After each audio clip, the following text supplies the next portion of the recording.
नमस्कार किसान भाइयों, आप सभी का स्वागत है हमारे YouTube चैनल धाकड़ एग्रो में। किसान भाइयों, आज हम बात करने वाले हैं गेहूं की खेती के बारे में।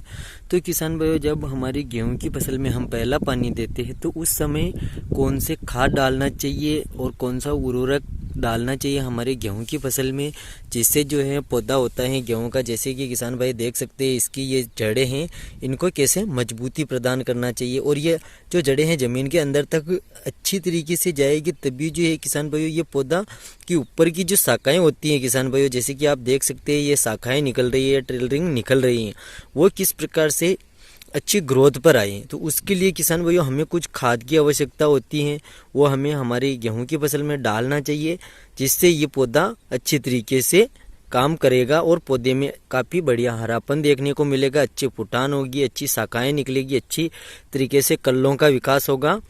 तो किसान भाइयों चलते हैं वीडियो की तरफ। इससे पहले अगर आप हमारे YouTube चैनल पर नए आए हो किसान भाई, तो ज़रूर चैनल को सब्सक्राइब करें और शेयर करें हमारे किसान मित्रों के साथ। तो किसान भाइयों सबसे पहले बात कर लेते हैं हम गेहूं के बारे में।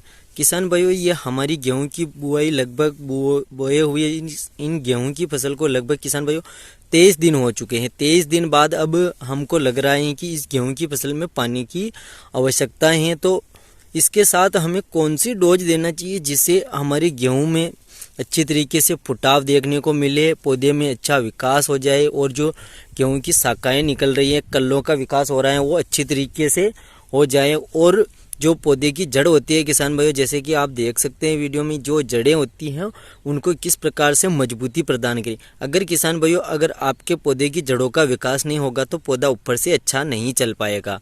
तो किसान भाइयों पौधे की जड़ों के लिए विकास करने के लिए आपको यूरिया खाद तो लगभग सभी किसान भाई अपने गेहूं की फसल में डालते हैं। उसके साथ किसान भाइयों आपको एक और चीज़ मिक्स करनी है जिससे आपके गेहूं की फसल में अच्छा ग्रोथ भी होगा, यानी कि डबल ग्रोथ हो जाएगा किसान भाइयों। तो वो है किसान भाइयों जिंक सल्फेट। तो किसान भाइयों 21% वाला जिंक आप अपने गेहूं की फसल में जब आपने पहला पानी देना है तो उस समय आप अपने गेहूं की फसल में 21% वाला जिंक जरूर डालना है, क्योंकि किसान भाइयों वो जिंक जो है पौधे की जड़ों में अच्छी तरीके से विकास करता है। जो पौधे की जड़ें ज़मीन तक अच्छी तरीके से गहराई में जाएगी तो पौधे में जो ऊपर की शाखाएं होती है किसान भाइयों, जैसे कि आप देख सकते हैं, तो वो अच्छी तरीके से काम करेगी किसान भाइयों। तो आपको किसान भाइयों इन बातों का अवश्य ध्यान रखना है, क्योंकि ये पौधे की शाखाएं अच्छी तरीके से नहीं चल पाएगी। तो फिर भी अगर किसान भाई जो अपना पौधा है उसमें आपको अच्छी तरीके से विकास नहीं मिल रहा है, पौधे की शाखाएं जो हमारी फसल है वो अच्छी तरीके से ग्रोथ नहीं कर रही है हमने जिंक डालने के बाद, तो किसान भाई उसके बाद आपको क्या करना है कि एक दवा जो मैं बताने वाला हूं, तो किसान भाई जब हमारे गेहूं की फसल में हम दूसरा पानी दे देते हैं तो उसके बाद क्या करना है किसान भाइयों की जब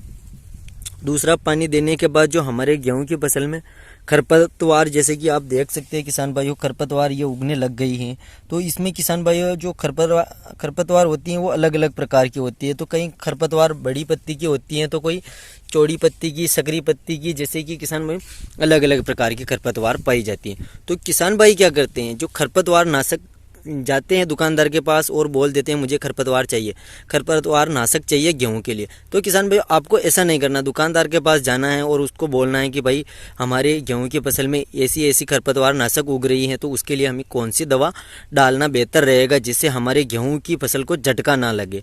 अगर किसान भाई गेहूँ की फसल को झटका लगता है तो गेहूँ की फसल धीरे धीरे उगती है, जैसे कि पौधे में ग्रोथ नहीं हो पाती है। तो कोई भी अगर आप खरपतवार नाशक का छिड़काव करते हैं तो आपको इन बातों का अवश्य किसान भाइयों ध्यान रखना है, ताकि अपने पौधे में अच्छी ट्रेलरिंग बन जाए, पौधे में अच्छा विकास हो जाए। फिर भी किसान भाइयों खरपतवार नाशक का छिड़काव करने के बाद किसान भाइयों आपको एक काम और करना है। फिर भी अगर आपको अपनी गेहूं की फसल में हरापन देखने को नहीं मिल रहा है तो आप एक बार किसान भाइयों NPK 19-19 कोई सा भी आप अपनी गेहूं की फसल में लेके उसका छिड़काव कर सकते हैं, जिससे पौधे में अच्छी शाखाएं भी निकल जाएगी और बहुत ही बढ़िया हरापन किसान भाइयों अपनी गेहूं की फसल में देखने को मिलेगा। तो किसान भाइयों कुल मिला के आपको यह काम कर लेना है। फिर भी आपको दूसरी, अगर इतना सब कुछ करने के बाद अपनी गेहूं की फसल में कोई अच्छी आपको फिर भी सुधार नहीं मिलता है तो दूसरी पिलाई में किसान भाइयों अगला वीडियो में हम आपको दूसरी पिलाई की जानकारी देंगे। तो उसमें बताएंगे कि आपको अपनी गेहूं की फसल में यह सब कुछ करना है। तो किसान भाइयों मिलते हैं एक ऐसी ही नई वीडियो में। जब तक के लिए जय जवान, जय किसान, जय हिंद, जय भारत।